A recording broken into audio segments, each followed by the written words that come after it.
Oke, kali ini kita akan membahas teori yang sangat terkenal di pasar modal, yaitu teori efisiensi pasar. Oke.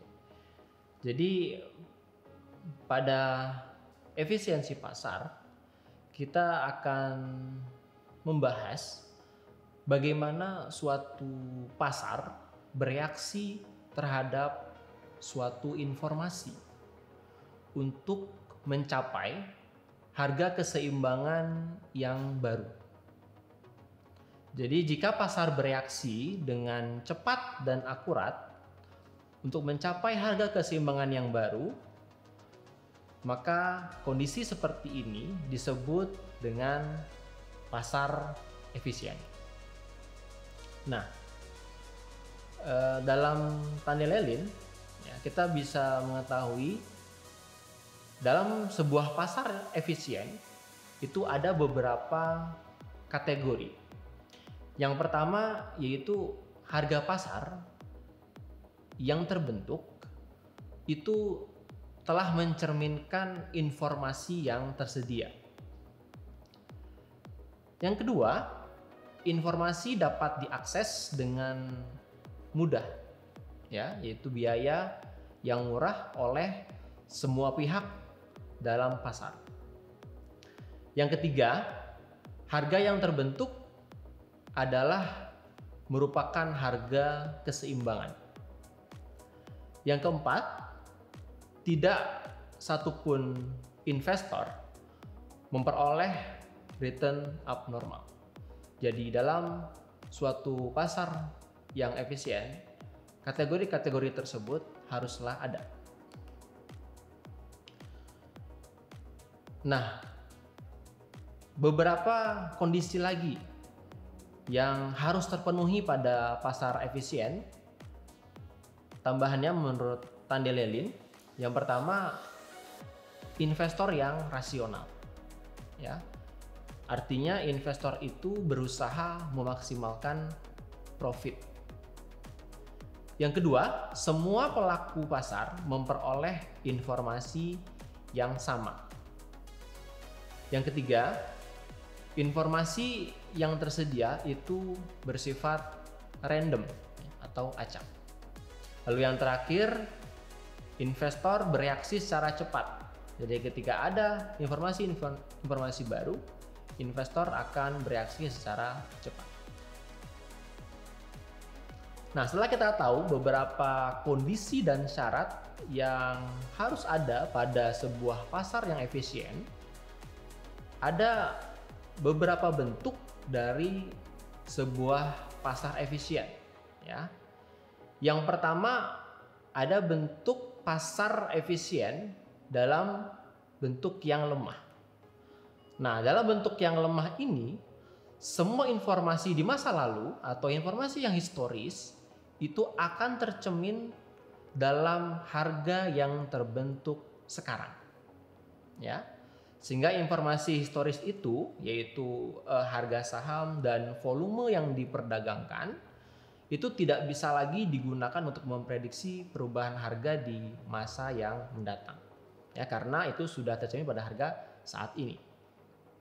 Lalu implikasinya, investor tidak bisa memprediksi nilai pasar saham di masa yang akan datang dengan menggunakan data historis seperti yang tadi. Lalu bentuk yang kedua, ada bentuk semi kuat. Ya. Dalam bentuk semi kuat atau biasa dikenal dengan setengah kuat, ini harga pasar, ya, di samping dipengaruhi oleh data pasar, yaitu harga saham dan volume perdagangan, juga dipengaruhi oleh informasi yang dipublikasikan. Ya. Jadi ini selain data pasar yang sudah lalu seperti harga dan volume, juga ada informasi yang dipublikasikan. Seperti apa? Ya, seperti ada dividen, pengumuman stock split, ya, terbitan saham baru, ya, dan berbagai hal yang dipublikasikan lainnya. Nah, inilah yang membentuk harga pada pasar semi atau setengah kuat. Pada bentuk ini, investor tidak dapat berharap mendapatkan return abnormal jika strategi perdagangan hanya didasari oleh sebuah informasi yang telah dipublikasikan. Lalu bentuk yang ketiga yaitu ada bentuk yang kuat, ya. Jadi pasar efisien dalam bentuk yang kuat ini artinya semua informasi, ya, baik yang terpublikasi ataupun yang tidak terpublikasi, ini tercermin dalam harga saham saat ini. Jadi dalam bentuk ini tidak akan ada seorang investor pun yang memperoleh return abnormal, ya. Jadi ini sudah selain harga saham, volume perdagangan, lalu informasi yang dipublikasikan, juga ada informasi yang tidak terpublikasi yang membentuk harga saham saat ini. Oke, jadi informasi yang dipublikasikan itu, ya, apa saja? Nah, ini informasi yang dipublikasikan yang hanya mempengaruhi harga sekuritas. Ini contohnya, beberapa contohnya. Yang pertama ya ada pengumuman laba, lalu pengumuman pembagian dividen, pengumuman merger, akuisisi, ya, lalu pengembangan produk baru, ya, ekspansi pasar dan lain sebagainya. Nah, informasi yang dipublikasikan yang mempengaruhi harga saham ini, ya, informasi yang dipublikasikan ini dapat berupa peraturan juga dari pemerintah ataupun peraturan dari regulator lainnya. Kalau di Indonesia seperti OJK ataupun dari Bursa Efek Indonesia, itu juga termasuk informasi yang dipublikasikan. Lalu informasi yang dipublikasikan tersebut itu berdampak pada sekuritas perusahaan-perusahaan yang terkena regulasi tersebut, ya. Jadi regulasi yang dibuat oleh OJK dan Bursa Efek Indonesia itu berdampak kepada perusahaan-perusahaan tersebut yang nantinya, contohnya mungkin ya, regulasi untuk meningkatkan kebutuhan cadangan yang harus dipenuhi, ya. Biasanya bank itu kan harus mematuhi, ya, setiap peraturan yang dilakukan oleh OJK, ya. Contohnya mengenai kebutuhan cadangan, ya, kredit dan lain sebagainya. Nah, informasi yang dipublikasikan yang mempengaruhi harga sekuritas semua perusahaan, informasi ini dapat berupa peraturan pemerintah juga dan dari regulator, seperti yang tadi saya sampaikan. Nah, lalu bagaimana pengujiannya? Hipotesis pasar yang efisien tadi, ya. Yang pertama, untuk pengujian dalam bentuk yang lemah itu dapat dilakukan dengan pengujian prediktabilitas return. Lalu untuk yang setengah kuat atau yang semi kuat itu dapat dilakukan dengan pengujian event studies. Lalu yang pengujian kuat, ya, efisiensi pasar dalam bentuk yang sangat kuat dapat dilakukan dengan pengujian private information. Nah, satu bentuk lagi yang mungkin tidak termasuk dalam bentuk pasar yang efisien, tapi kita bisa tambahkan, yaitu adalah bentuk pasar yang tidak efisien.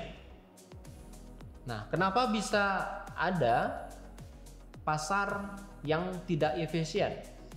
Nah, beberapa kondisi yang terjadi antara lain, yang pertama, jadi terdapat sejumlah kecil pelaku pasar yang mempengaruhi harga dari sekuritas. Ya, biasanya ini merupakan saham-saham gorengan. Yang kedua, harga dari informasi mahal. Ya. Jadi terdapat akses juga yang tidak seragam, ya, untuk seluruh pelaku pasar yang ada. Lalu yang ketiga, ada kondisi informasi yang disebarkan itu ternyata dapat diprediksikan oleh pelaku-pelaku pasar. Lalu yang keempat, kondisinya adalah investor merupakan individual-individual yang lugas, ya, atau bisa disebut juga dengan investor-investor yang tidak canggih. Ya. Jadi ketika investor tidak canggih, tidak mampu mengambil informasi-informasi yang ada, ya, di dunia maya, di internet, maka itu menjadi sebuah pasar yang tidak efisien. Nah, itulah tadi beberapa bentuk pasar efisien, juga pasar yang tidak efisien. Selanjutnya kita akan bahas lagi teori-teori yang ada pada pasar modal pada pertemuan berikutnya. Kali ini cukup sekian dan sampai jumpa lagi di pertemuan berikutnya.